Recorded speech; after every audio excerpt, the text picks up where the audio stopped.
All right, guys. So Miss Gwen Berry, the Olympic thrower, whom protested the national anthem and the flag, has spoken out. Right, she's responded to her critics regarding her protesting the flag, and she made some interesting comments about the national anthem, the origins of the national anthem, and why she did what she did, that I really want to comment on and kind of provide a rebuttal to, because I think that what she's saying is really a microcosm of the issue with those who go woke, right? They go woke without having real context as to the things that they've learned about history. So let's take a look at her rebuttal and her explaining herself for why she did what she did. Take a listen. I just want to ask, what is it about the national anthem or that whole scenario that made you feel so uncomfortable? Why didn't you want to, acknowledge that part?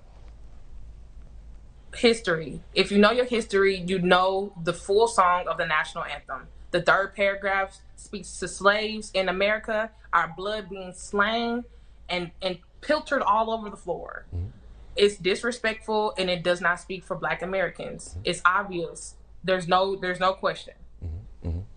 Now, you were quoted as saying that you didn't want to do that because the anthem did not represent you. So now, we have to ask, what is your response to people that are sort of demonizing or choosing to take what you did in a negative light? What do you say to the folks that now say, why be on Team USA if you don't want to represent the flag?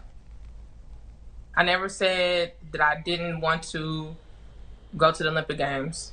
That's why I competed and got third and made the team. I never said that I hated the country.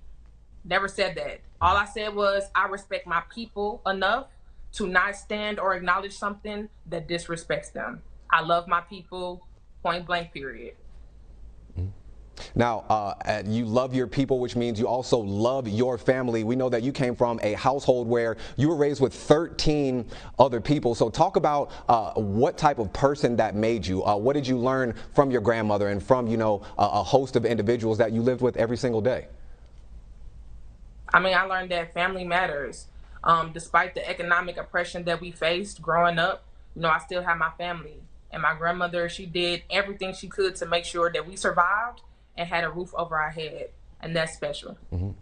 All right, guys. So as you can see there, she talks about a couple things, right? She talks about, the fact that she says that, hey, she feels like the national anthem is racist or disrespectful towards Black people. Okay, that's basically what she says. And then she talks about her family. We'll talk about her family, her upbringing a little bit later. But I want to focus on the national anthem because the woke revolutionaries, like I said before, when they go woke, they go to college and they learn these things about our history, right? They learn that, okay, yes, we had people who, back in the day owned slaves, okay? And some of these people supported slavery, right? And at the end of the day, these are key figures in American history. You have to live with that, right? It was acceptable at the time period, but we have moved past that. Unfortunately, for some people, they can't. And that's partially because the woke revolutionaries are telling them that they must not, even if they don't know the full context. So the line that she's referring to in regards to the Star Spangled Banner is actually the third verse, in which she said it talks about slaves, right, and slavery and Black people. She says this is disrespectful. The line is, quote, "Their blood has washed out their foul footsteps population. No refuge could save the hurling and slave from the terror of flight or the gloom of the grave." Now,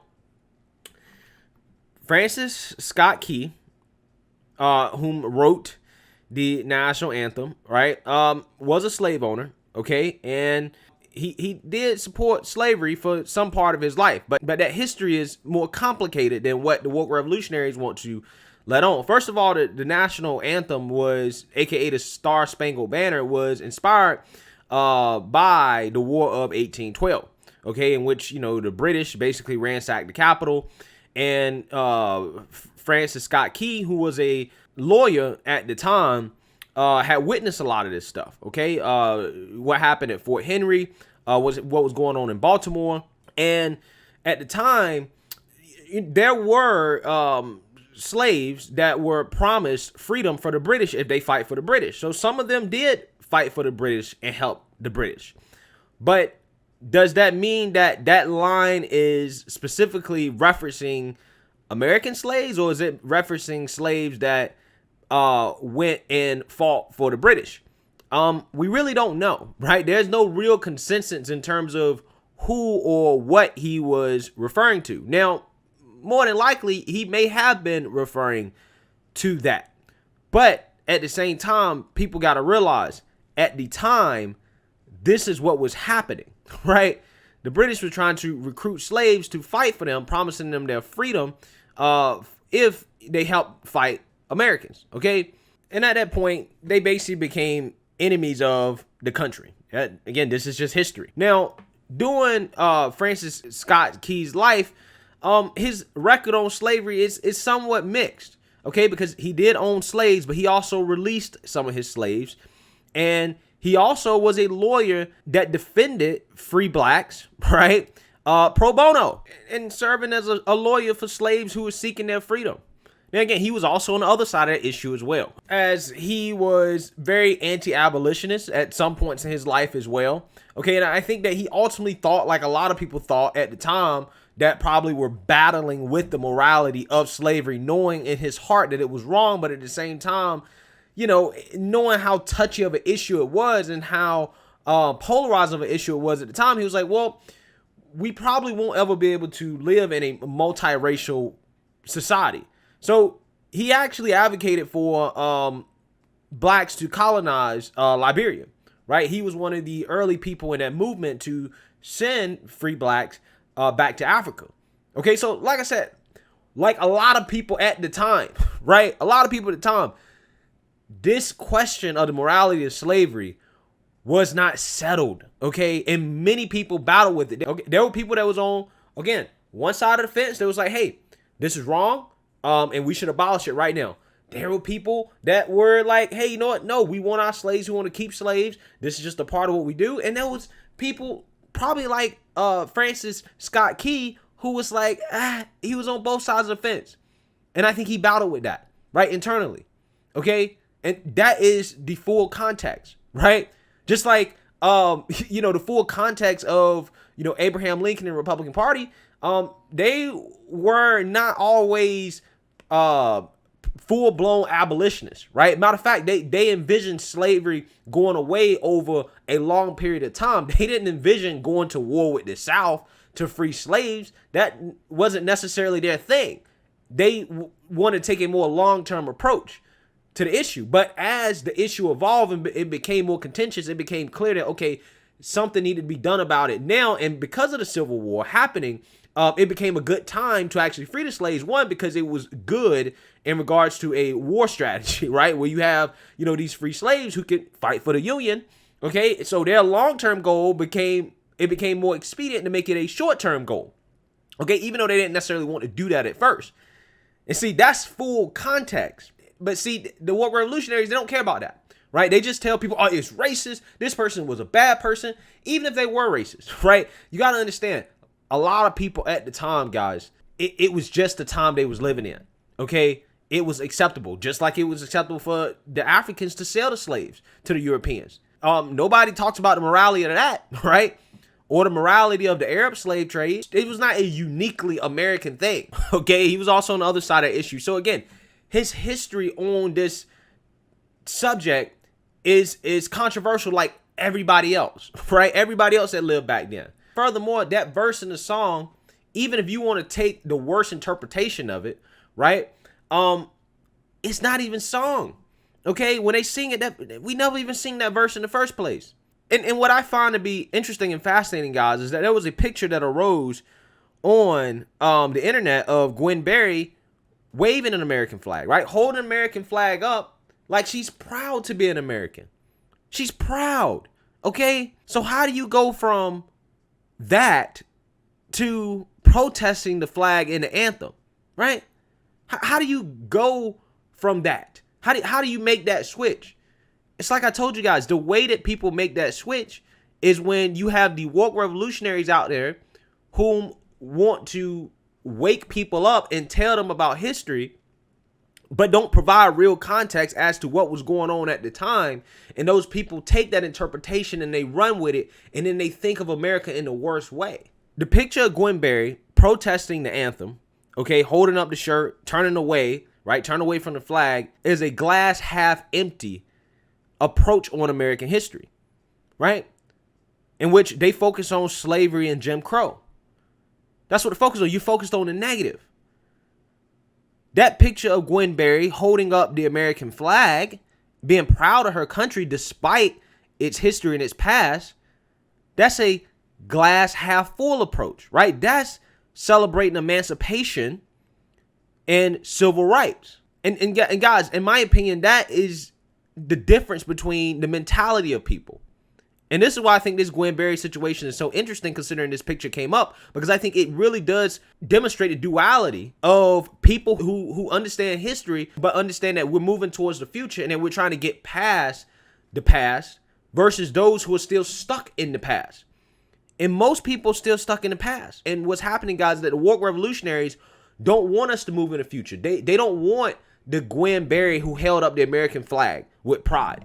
They want the Gwen Berry who turns away from the flag, who creates more division, right? When Gwen Berry was holding up that American flag, there was no division whatsoever, right?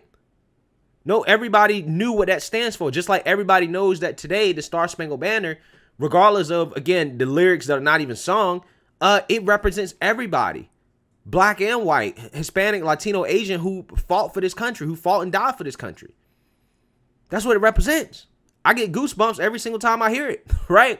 But, you know, it's not profitable to be patriotic this day and time, right? Gwen Berry, had she not done this, she wouldn't be getting the attention that she's getting, okay? I wouldn't be making this video, right? So it's almost like it pays to be unpatriotic, regardless of whether or not she really does understand the full context of the history of the national anthem or not. It's just like, let's run with the victimhood narrative because, you know, she might get a sponsorship from Nike or, I don't know, Puma or somewhere else, and she's going to get rich and famous off of it, right?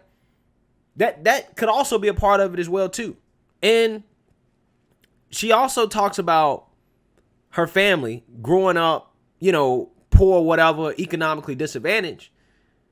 And that, to me, the fact that she grew up economically disadvantaged and now she's an Olympic level athlete, she's famous on a world stage representing a country like the United States, tells you how great this country is. What makes this country great, guys, is the fact that we went through all of that and we're here where we are today, where you have people who were formerly slaves, who were formerly second-class citizens, that are now can achieve greatness, who can represent this country at the Olympics, who can be the commander-in-chief of the army, whom can be elected as the leader of the free world. The same people who were formerly slaves have now come in 150 years to that point of being able to run the country and represent the country at the highest stage. That tells you how great this country is. That tells you that we have to look at it with a glass half full approach. Do we still have issues? Sure. But those issues, we're getting better.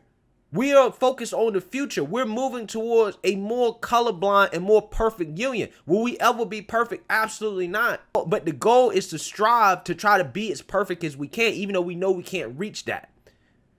And the way to get there is by having a glass half full approach, that we're still trying to achieve our goal, rather than a glass half empty approach in which you have people that always just want to focus on the past and focus on historical figures whom were flawed, just like every man that's walked on this earth has been flawed. They want to focus more on that, and they want to take us back to Jim Crow. They want to take us back to slavery instead of moving forward into the future.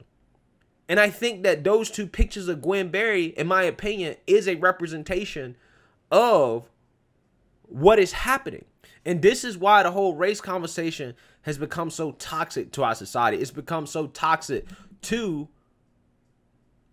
the American populace.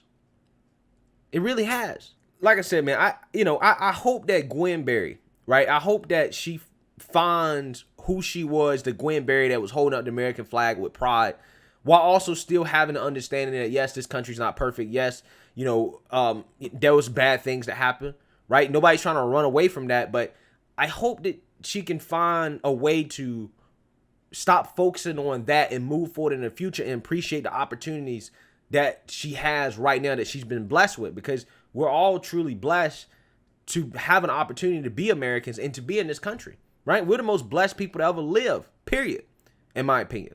And I think that's something to be proud of. That's something to celebrate. Let me know what you guys think. Make sure you like, comment, and subscribe. Most importantly, share a Black conservative perspective. Peace.